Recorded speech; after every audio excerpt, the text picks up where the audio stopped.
She opened fire right there at the community pool. The sound of the first shot cracked through the summer air like a thunderclap, sending birds scattering from the trees and kids screaming in every direction. Chlorinated water splashed over the tiles as panicked swimmers lunged for cover. My ears rang. My eyes darted across the chaos. People trampling towels, knocking over chairs, slipping on wet cement. But all I could see was her, my daughter Ellie, frozen at the edge of the deep end. Her wheelchair had caught between two tiles, tilted awkwardly. She was trying to move, panic in her eyes, arms flailing as if she could pull herself away from the sound of the bullets, but she couldn't run. She never could. I shouted her name once, twice, but my voice drowned beneath the noise. Alarm shouting, the sharp echo of another shot. I ran, heart pounding so loud it felt like another explosion in my chest. Time warped. Everything slowed. I watched the lifeguard dive into the water. A mother grab her toddler and sprint past me. A man duck behind the vending machines. But Ellie was still there, exposed, trembling, trying to unbuckle herself, her lips mouthing one word over and over, Dad. And then I saw her at the top of the pool steps, unshaken, calm, holding the gun like it was part of her HOA-issued uniform. That was the moment I knew. This wasn't a mistake. It was HOA President Karen, and she meant every single shot. Let me take you back to how this nightmare began. It wasn't supposed to be like this. When we moved into Green Haven Estates last spring, it felt like a fresh start, a clean page after years of hospital visits, therapy sessions, and the kind of quiet battles that most families never speak about out loud. I'm Daniel Reyes, a single father. And for the past 12 years, my life has revolved around one person, my daughter, Ava. Ava was born with cerebral palsy. She's never walked, never danced like the other little girls at birthday parties, but don't mistake that for weakness. Ava has a fire in her, something raw and unrelenting.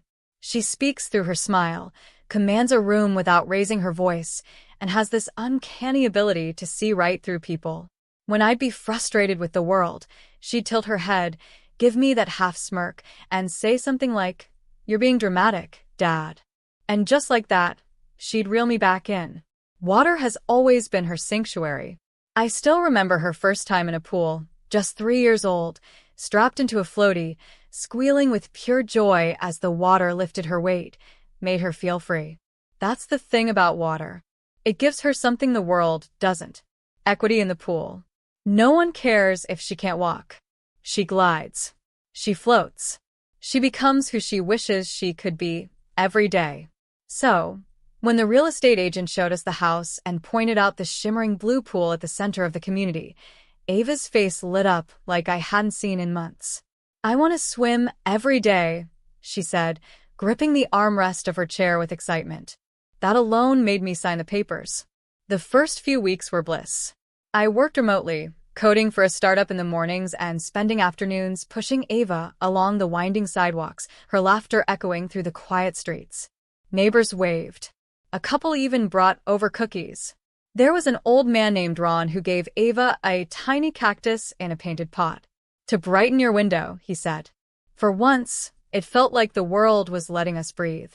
The Homeowners Association, Green Haven HOA, was known for being strict, but that wasn't unusual. I read the rules. No loud music, no overnight street parking, no backyard trampolines. Reasonable stuff. At worst, mildly annoying. We got a friendly welcome letter complete with a calendar of approved social events and a soft reminder that pool access hours were strictly enforced. Fine. I dealt with worse bureaucracy. And then came the first letter, folded neatly in our mailbox. No return address. It read, "Pool wheelchair access ramp must not be blocked. Residents should respect shared spaces." It didn't make sense. Ava had only been to the pool twice, both times with me by her side. Her chair was never near the ramp. We'd made sure of it. I crumpled the note and tossed it, assuming it was just some overzealous rule watcher flexing their authority. But Ava's smile dimmed just a little that day. "Do they not want me here?" she asked. I reassured her. "Some people just like to feel important. Don't worry." But I worried. That week, I started noticing little things. Our trash bins were left turned around. The flowers Ava planted were clipped down almost surgically. And then one afternoon, I saw her. She was standing at the far end of the community garden, tall, rigid, mid-60s maybe, short-cropped silver hair, pressed khakis, and a blouse so crisp it looked starched by the military. She had the posture of a general, shoulders back, chin high, and eyes like ice on concrete, cold, hard, and unmoved by the world around her. Karen Blanchard, president of the HOA. She said nothing at first, just watched Ava and me from a distance as we adjusted her swim cap, laughing as Ava made jokes about looking like a jellyfish. But then Karen approached, walking in deliberate steps across the grass. She stopped just short of us, her gaze fixed on Ava. "Your daughter seems enthusiastic," she said. Her smile never quite reached her eyes. "She loves the water," I replied, trying to sound pleasant. "It's where she feels the most free." Karen nodded slowly. "Well, let's hope she continues to respect the rules. The pool isn't a therapy center, Mr. Reyes. It's for residents. All of them." And just like that, she turned and walked away. Ava looked up at me, her smile gone. "Was that her?" she asked quietly. "Yeah," I said. "That was her." We didn't know it then, but that single conversation was the first drop of a storm that would soon drown our peace. And the gunshot at the pool, that was just the final wave.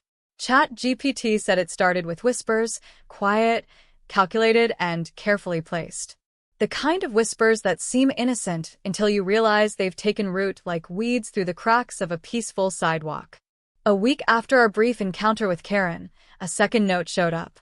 This time printed in Times New Roman, double-spaced with an air of cold professionalism.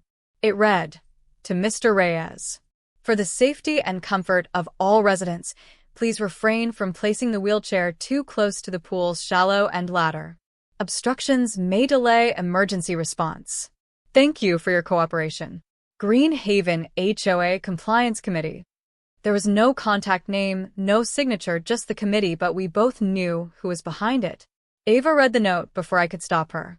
She didn't say anything at first, but I saw her staring out the window for a long time that evening, her expression unreadable.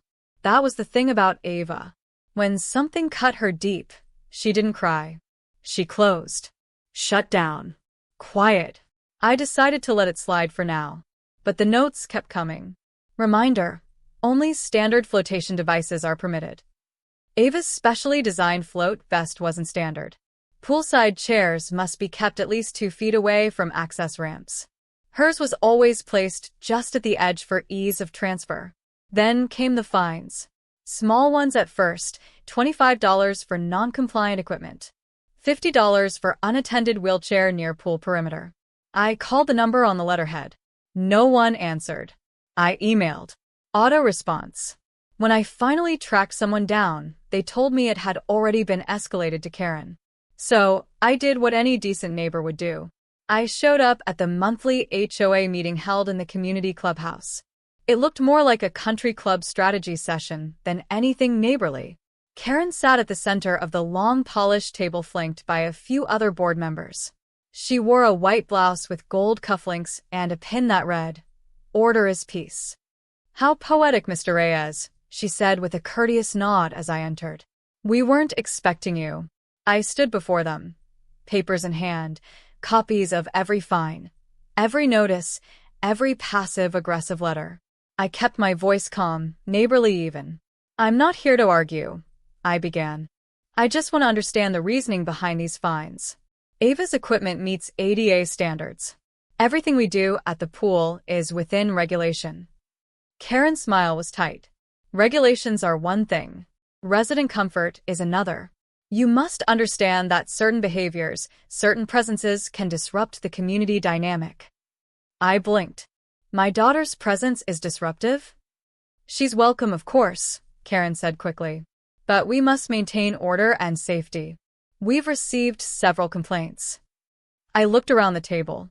Most of the board members avoided my gaze except one, a woman in her 40s with ash blonde hair, thick glasses, and nervous eyes. Her name tag read Megan Tillman, secretary. She gave me the smallest shake of her head. That night, Ava asked if she could skip the pool for a while. "It's not fun anymore," she said. "I feel like I'm breaking a rule just by being there." That broke something in me. The next morning, I went straight to security. Derek, the community security supervisor, was a retired Marine with a deep voice and a softer heart than he let on. He'd always greeted Ava with a smile, sometimes handing her sour candies from the pocket of his jacket. When I told him what was going on, he sighed heavily. "Karen's not new to this," he muttered. "She's been doing it for years, making the place uncomfortable for people who don't fit her mold." "So, why is she still president?" "Because no one wants to fight her," he said. "She's got friends in the county office. Her brother's a lawyer. She knows how to bury people in paperwork." I leaned in. "Would you be willing to make a statement? Help me document some of this." He hesitated. "I'd be careful, Dan. She's got eyes everywhere, and you've got a kid to protect." I left feeling more alone than ever. But I wasn't. Later that week, I found a folded envelope tucked under our welcome mat. Inside was a single piece of paper, handwritten. "They voted 3-2 to revoke your daughter's special access pass. Megan and Ron said no. Karen forced a revote. I'm sorry. No signature." The next day, Ava's pass didn't work at the pool gate. I carried her in myself. Parents stared, some with sympathy, others with blank expressions. One mother gathered her kids and left. I heard a boy ask, "Why is she even here if she can't swim, right?" Ava heard it too. She didn't flinch. But that night, I caught her deleting pictures of the pool. It wasn't about safety. It was about erasure. Karen wasn't trying to enforce standards. She was trying to make Ava invisible. So I started documenting everything: photos, dates, audio clips when I could. I began showing up to every HOA meeting, asking hard questions. I met with Megan privately. She confirmed what I feared. Karen had manipulated several rules behind closed doors. "If you push too hard," Megan warned, "she'll retaliate." But I'd already decided I wasn't backing down. Not when my daughter's dignity was on the line. The invasion had begun, but this time I was ready for war. The changes started small, barely noticeable if you weren't looking closely, but I was looking. Every day. The first incident came on a Thursday afternoon. Ava and I had just reached the pool gate. She was in a bright teal swimsuit, her towel draped over her lap, grinning as the summer sun poured down. When I scanned her new key card, the reader blinked red. Access denied. I tried again. Same result. A maintenance worker nearby looked over, shrugged, and walked off. I pulled out my phone, called the HOA office, but it went to voicemail again. We waited there in the heat for 10 minutes before Derek, the security supervisor, finally came by and manually opened the gate. "Try not to make a scene," he whispered. "I'll pretend I didn't see anything." Inside, we noticed something else. The pool's shallow end ramp, the one with the extra wide handles for disabled access, was cordoned off. A thin yellow tape, like something from a low-budget crime scene, wrapped around the metal rails. "Repairs," a sign read. No explanation. No timeline. Ava didn't complain. She just stared at the water and muttered, "It's like they're trying to erase me from here." I pushed her closer to the deeper end and helped her in. She floated silently for nearly an hour, eyes fixed on the clouds. That was Ava's way of fighting back, by being there, by refusing to disappear. But it got worse. The next morning, we found a letter taped to our front door, typed in the same cold, emotionless font as before. This one didn't even attempt professionalism. Asterisk, keep her out of the pool. It's uncomfortable for the other children.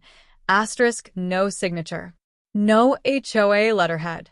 Just that one cruel sentence. I kept the letter in a folder. I'd started collecting them. Each one a fingerprint of a system weaponized against my daughter. I didn't show Ava this one.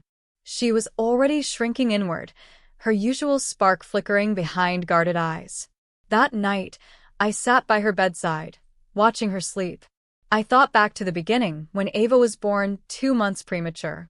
The doctors told me she'd never walk. They weren't sure if she'd talk, either. My wife had left before Ava turned 2. She said she couldn't handle it, that she felt trapped. So it was just me. I taught myself how to feed through a tube, how to do stretches, how to navigate IEP meetings and insurance rejections, and the silent, brutal looks from people who pitied her, but never truly saw her. Ava had fought for every inch of independence she had. She taught herself to code using just her right hand. She once built a robot fish for her school science fair that responded to her voice. She didn't need anyone's pity. She just needed space to live. So, when Karen's war began in earnest, I knew surrender wasn't an option. The HOA began sending formal violation notices weekly now. Unauthorized equipment stored near the pool. It was her foldable transfer board. Inappropriate conduct. Disruption of HOA-sponsored pool yoga. Apparently, Ava's splash during an unplanned swim session was considered disruptive. But what chilled me most was the next move. The lifeguard was removed. Just like that, no notice. I arrived at the pool one morning to find it unattended. No one in a red chair. No whistle. No emergency kit. When I asked a maintenance worker, he shrugged and said the HOA was cutting costs. Cutting costs during summer? No. They were cutting safety for Ava. When I called to complain, the voicemail answered again. And then I got a response via certified letter. Greenhaven HOA reserves the right to modify staffing based on need and perceived liability. Residents concerned with unmonitored access should exercise discretion. Discretion. They wanted me to stop bringing her. Karen wasn't just pushing boundaries. She was weaponizing the rules, twisting them to make Ava's existence a threat. She wanted to bury us in paperwork, in process, in fear. But I wasn't the only one paying the price. Ava started having trouble sleeping. She kept her light on, kept the curtains closed. She deleted all the swimming videos from her phone. When I asked her why, she shrugged. Maybe this neighborhood just doesn't want people like me. I took her out to her favorite frozen yogurt place that night, trying to distract her. She tried to smile, but it didn't quite reach her eyes. "Dad," she said as we sat under the string lights, "you don't have to keep fighting. I'll be okay if we just don't go to the pool anymore." And that nearly broke me. I told her the truth. I'm not fighting for the pool.